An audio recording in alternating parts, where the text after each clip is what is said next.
வணக்கம் நண்பர்களே. இன்றைக்கி ஆந்திரா டிஷ்ஷான பாலு தாளிக்கறி எப்படி பண்ண போகிறோன்னு பார்க்க போகிறோம்.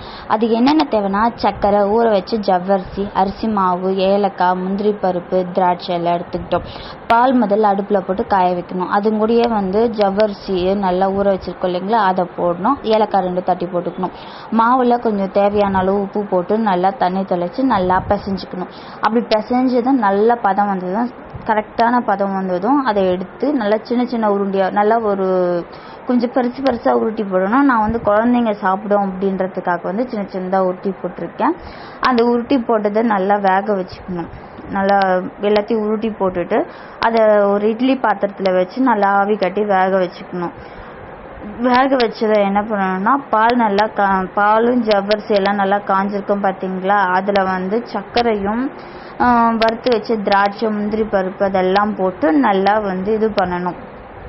தேவையான அளவுக்கு சர்க்கரை போட்டுக்கணும். ரொம்ப சர்க்கரை போட்டோன்னா ரொம்பவும் தித்திக்கும். தேவையான அளவுக்கு சர்க்கரை போட்டு முந்திரி பருப்பு, திராட்சை போட்டு நல்லா கிண்டி விடணும். ஜவ்வரிசி நல்லா வந்த பிற்பாடு இந்த ஆவி கட்டி வச்சுருக்கோம் பார்த்தீங்களா, அந்த அந்த கொழுக்கட்டை மாதிரி இருக்கிறத அதில் போட்டு நல்லா கிண்டி கெட்டியாக்கணும். இதுதான் பாலு தாளிக்கலோ. இது கெட்டியானதை எடுத்து வச்சு எல்லோரும் சாப்பிடுங்க.